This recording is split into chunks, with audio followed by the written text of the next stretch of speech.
The Polar Express by Chris Van Allsburg.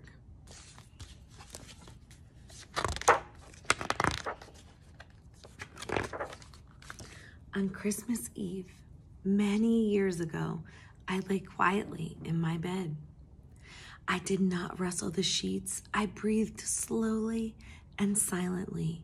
I was listening for a sound a friend had told me I'd never hear, the ringing of Santa's sleigh. There is no Santa, my friend had insisted, but I knew he was wrong.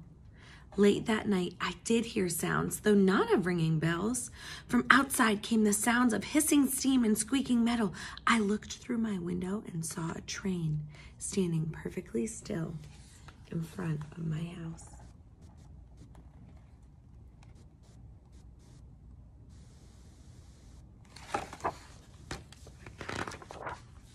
It was wrapped in an apron of steam.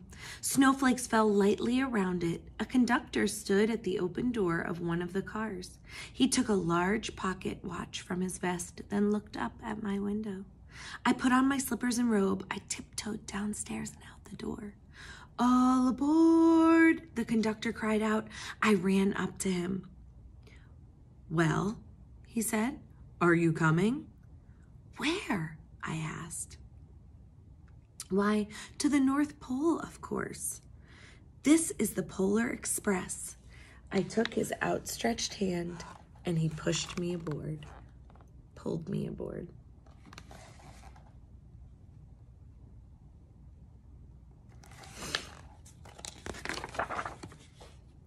The train was filled with other children, all in their pajamas and nightgowns. We sang Christmas carols and ate candies with nougat centers as white as snow. We drank hot cocoa as thick and rich as melted chocolate bars. Outside, the lights of towns and villages flickered in the distance as the Polar Express raced northward.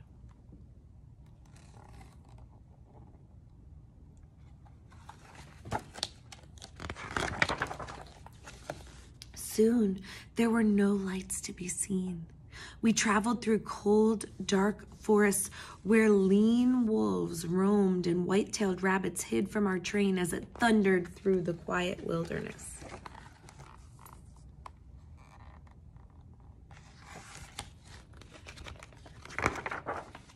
We climbed mountains so high it seemed as if we would scrape the moon, but the Polar Express never slowed down. Faster and faster we ran along, rolling over peaks and through valleys like a car on a roller coaster.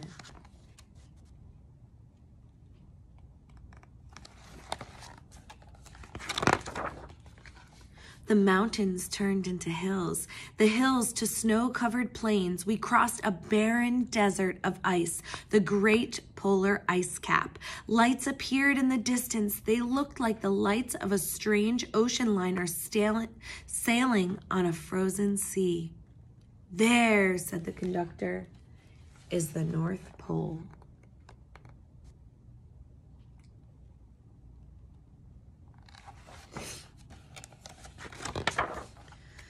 The North Pole. It was a huge city standing alone at the top of the world, filled with factories where every Christmas toy was made. At first, we saw no elves. "They are gathering at the center of the city," the conductor told us. "That is where Santa will give the first gift of Christmas." "Who receives the first gift?" we all asked. The conductor answered, "He will choose one of you."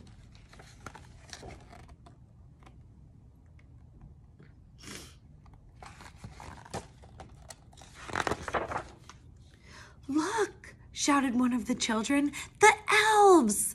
Outside, we saw hundreds of elves. As our train drew closer to the center of the North Pole, we slowed to a crawl. So crowded were the streets with Santa's helpers. When the Polar Express could go no further, we stopped, and the conductor led us outside.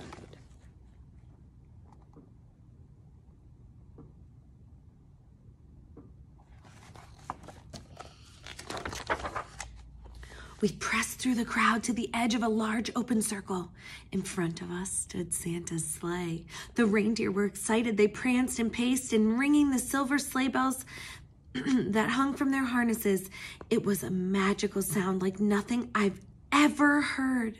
Across the circle, the elves moved apart as Santa Claus appeared. The elves cheered wildly. He marched over to us and, pointing to me, said, "Let's have this fellow here." He jumped into his sleigh. The conductor handed me up.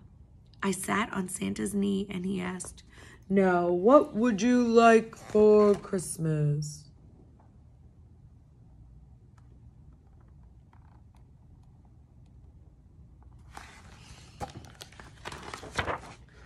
I knew that I could have any gift I could imagine, but the thing I wanted most for Christmas was not inside Santa's giant bag. What I wanted more than anything was one silver bell from Santa's sleigh. When I asked, Santa smiled. Then he gave me a hug and told an elf to cut a bell from a reindeer's harness. The elf tossed it up to Santa. He stood holding the bell high above him and called out, "The first gift of Christmas!"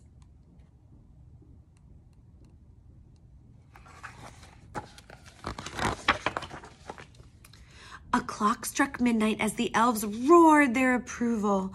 Santa handed the bell to me and I put it in my bathrobe pocket. The conductor helped me down from the sleigh. Santa shouted out the reindeers' names and cracked his whip.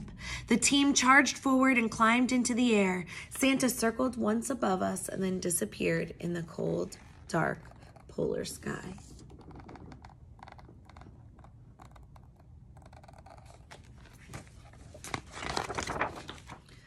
As soon as we were back inside the Polar Express, the other children asked to see the bell.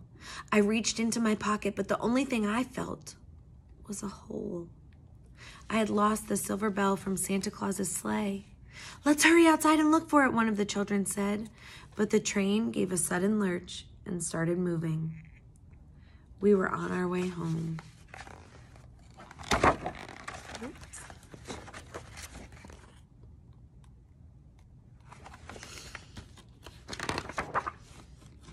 It broke my heart to lose the bell. When the train reached my house, I sadly left the other children. I stood at my doorway and waved goodbye. The conductor said something from the moving train, but I couldn't hear him. "What?" I yelled out. He cupped his hands around his mouth. "Merry Christmas," he shouted. The Polar Express let out a loud blast from its whistle and sped away.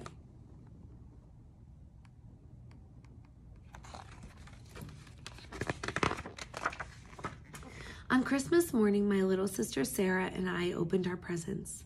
When it looked as if everything had been unwrapped, Sarah found one last small box behind the tree. It had my name on it. Inside was the silver bell. There was a note. "Found this on the seat of my sleigh. Fix that hole in your pocket. Signed, Mr. C." I shook the bell. It made the most beautiful sound my sister and I had ever heard. "Oh," said my mother, "that's too bad." "Yes," said my father, "it's broken." When I'd shaken the bell, my parents had not heard a sound.